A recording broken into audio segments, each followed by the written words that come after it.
Nós, a Europa, tem a ver com a Europa, tem a ver consigo. À sexta, uma reflexão sobre a atualidade europeia. Esta tarde converso com Marco Teles, geógrafo, colaborador do Europe Direct Madeira. Boa tarde, Marco Teles. Olá, boa tarde, Marta. Marco Teles, ontem assinalou-se a assinatura há 40 anos do Tratado de Adesão às Comunidades Europeias por parte de Portugal, mas também, na altura, por Espanha. Uma data, uma efeméride que é de assinalar. Sim, uma efeméride que não poderia, de modo algum, deixar de ser celebrada. Aliás, já tínhamos falado desta importante efeméride no dia 9 de maio, no programa que tivemos aqui no Nós, a Europa.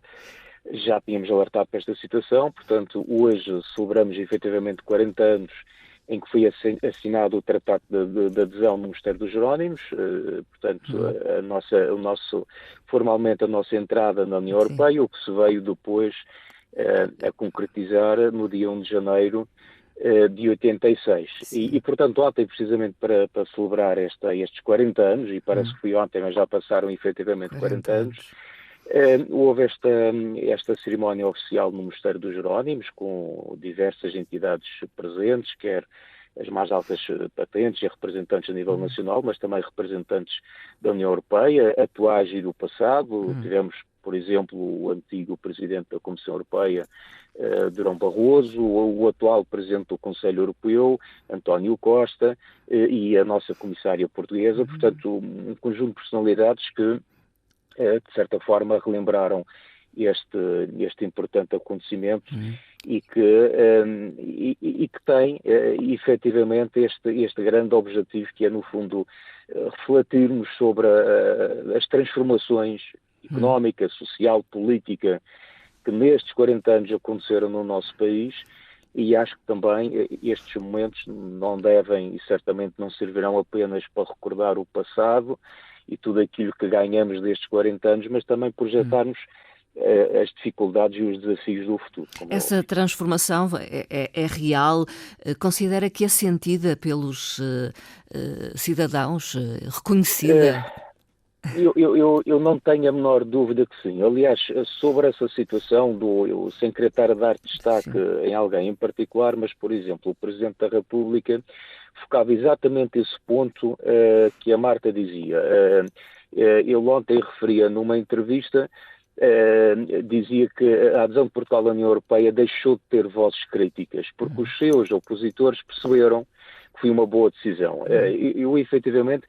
É lógico que na altura foi contestado por alguns, mesmo passado algum tempo, em menos dificuldades, algumas dúvidas certamente existiram sobre a nossa entrada ou a forma como a entrada aconteceu na União Europeia, mas acho que passado 40 anos não há ninguém que em boa consciência diga que no global, mas embora eu naturalmente reconheça que em determinados campos possa ter havido aspectos menos interessantes, mas no global acho que ninguém poderá dizer que efetivamente o balanço é positivo. E isto, Marta, permite-me só dizer, sem entrar naquilo que é normalmente o aspecto fundamental que vem ao de cima, que é a questão financeira. Eu não queria limitar a importância dos 40 anos a isso, mas acho que é sempre importante relembrar que nestes 40 anos, apenas e só, entre aspas, entrou no nosso país qualquer coisa como 160 mil milhões de euros, e isto veio mudar por completo a paisagem do nosso país, a estrutura do país, a nossa disponibilidade, a nossa capacidade para o desenvolvimento. Tudo isto teve efeitos em imensas áreas e isso acho que é um facto inegável, na minha opinião. Uma data de bom augúrio. Na altura, estas foram as palavras de Mário Soares. É verdade. Mário Soares, na altura, o grande responsável e obreiro desta entrada de Portugal na União Europeia, ele dizia exatamente, e passo a citar esta afirmação no fim do seu discurso, isto no dia 12 de junho de 85. Ele dizia o seguinte: que este dia fica a assinalar na história da comunidade europeia uma data de bom augúrio para o futuro europeu, um futuro que desejamos solidário e de unidade, capaz de propiciar aos povos das comunidades progresso, justiça social e ser um fator de paz e de estabilidade no mundo conturbado dos nossos dias. E achei curioso esta referência do mundo conturbado. Longe Mário Soares pensar há 40 anos atrás, obviamente que passado 40 anos nós teríamos num mundo, parece-me, ainda mais conturbado do que aquele que se conjunturava na altura em que ele fez estas declarações. Esta efeméride será assinalada com iniciativas no nosso país nos próximos tempos? Sim, sem dúvida. Tendo como grande mobilizador a própria representação da Comissão Europeia, que aliás já no dia 9 foi feito a apresentação do logótipo oficial destas celebrações, que foi feito em parceria com também a Universidade de Aveiro. Um logo relativamente simples, mas que se adequa a esta situação. Depois houve uma participação com conferências e uma série de outras atividades na Feira do Livro que decorre em Lisboa e também foi feito aqui um desafio muito grande a quem está no terreno junto à população, e neste caso falamos da rede Europe Direct, que está distribuída por todo o país, a contar obviamente com os arquipélagos, e efetivamente eu destacaria aqui duas ações que me pareceram interessantes, uma que decorre de uma articulação entre os Europe Direct, a rede portuguesa e a rede espanhola, que lançaram um vídeo nas redes sociais precisamente a celebrar estes 40 anos, porque como a Marta havia referido no início, nós entramos juntamente com a Espanha no dia 1 de janeiro de 86 e portanto há aqui uma ligação muito próxima aos nossos vizinhos espanhóis.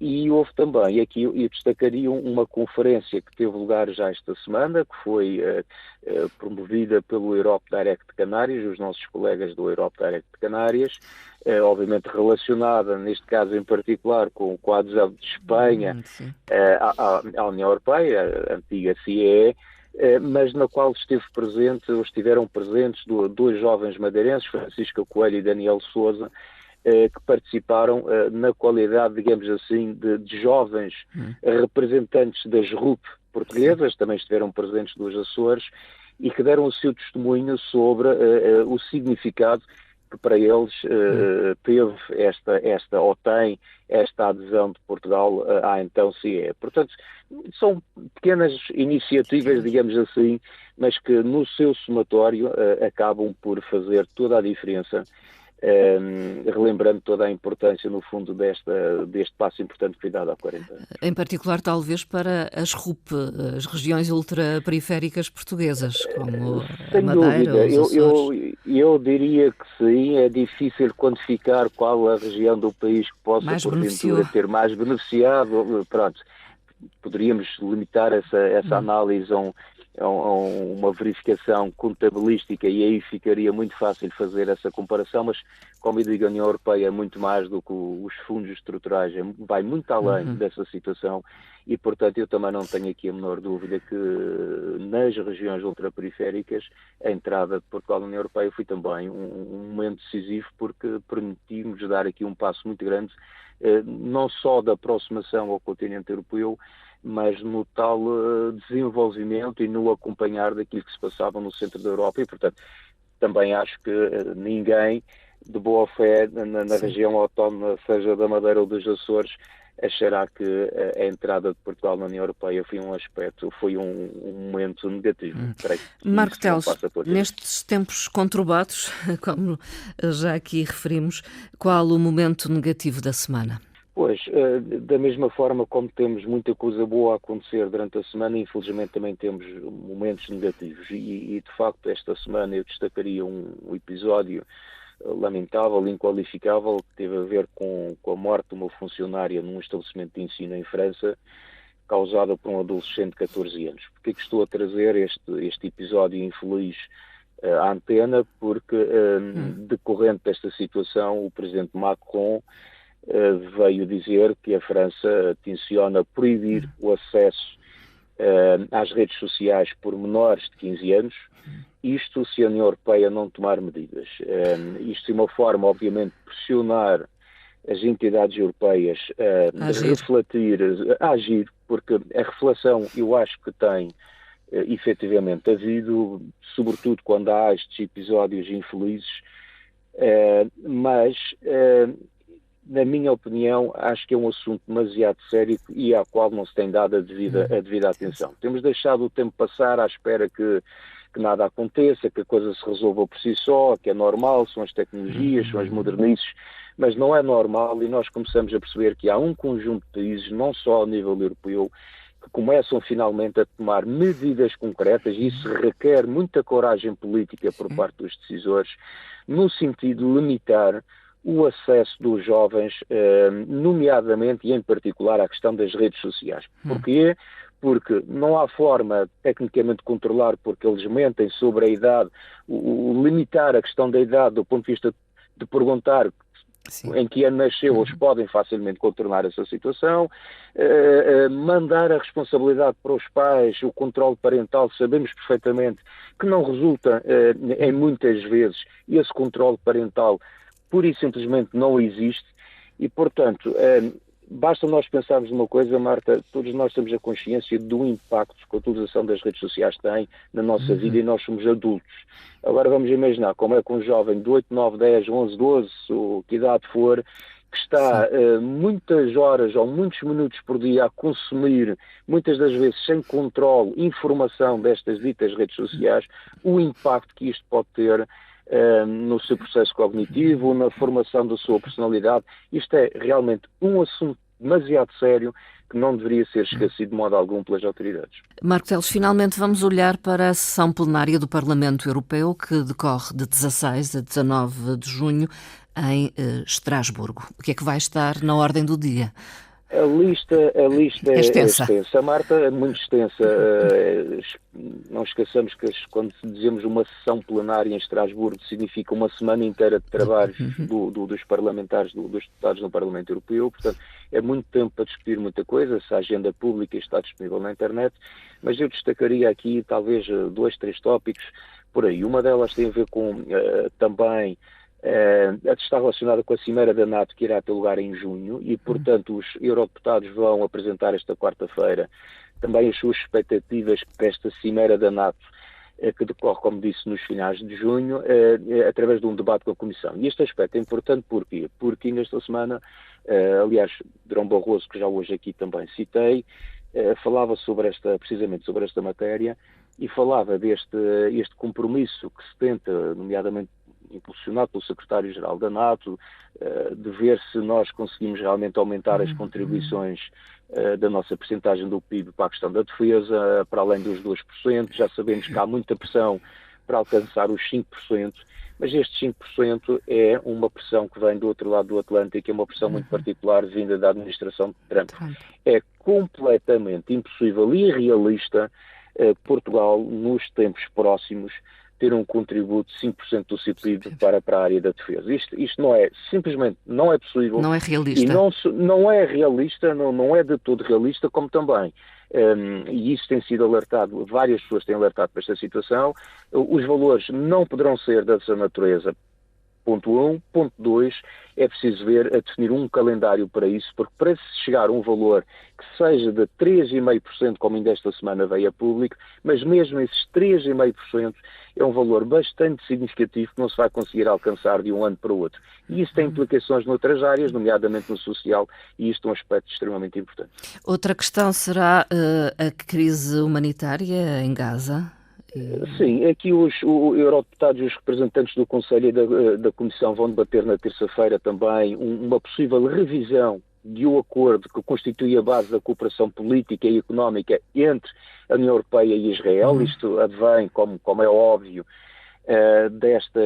daquilo que se tem passado na faixa de Gaza e nas enormes dificuldades que ali estão a acontecer, mas como se isso já não bastasse, Israel volta esta semana outra vez a brilhar, a ser irónico, com este ataque, com este ataque ao Irão, contribuindo, na verdade, para aumentar a tensão numa região do globo que, por natureza, é extremamente inflamável. E, portanto, Israel não tem, digamos, contribuído nos tempos mais recentes para ser um elemento de estabilidade, bem pelo contrário.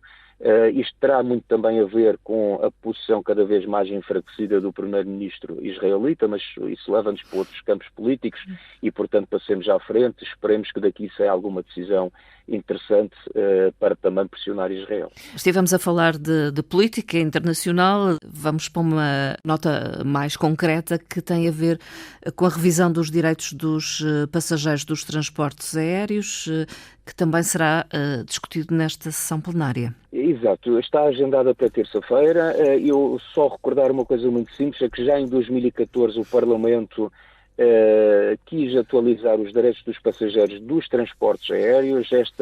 Esta proposta, na altura, foi bloqueada pelo Conselho, uma vez que os responsáveis, neste caso os ministros dos transportes da União Europeia, não chegaram a um acordo sobre uma posição sobre o projeto de lei e, portanto, isto arrastou-se, digamos assim, 11 anos e está na altura de rever esses direitos dos passageiros, até porque, se me permite, até porque nós, enquanto madeirenses, utilizamos muito e precisamos muito das ligações aéreas e o que começa a acontecer nas companhias aéreas ultrapassa os limites do compreensível. Esta coisa que agora virou moda de nós comprarmos uma passagem a preços exorbitantes, fazermos o nosso check-in, temos um lugar reservado no avião e quando chegamos à porta de embarque dizem-nos que há overbooking.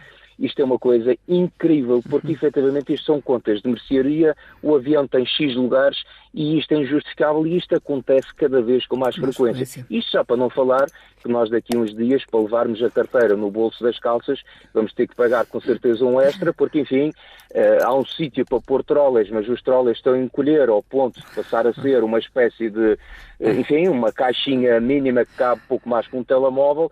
E, portanto, isto faz-me lembrar um pouco a política da banca, não é? Somos premiados com taxas e taxinhas para conseguir fazer uma viagem que por si só custa uma grande fortuna e acho que isto também, a União Europeia, tem que atuar seriamente nesta matéria. E Marco Teles, em breve voltaremos a falar. Obrigada. Obrigado, então. Um bom fim de semana. Bom fim de semana.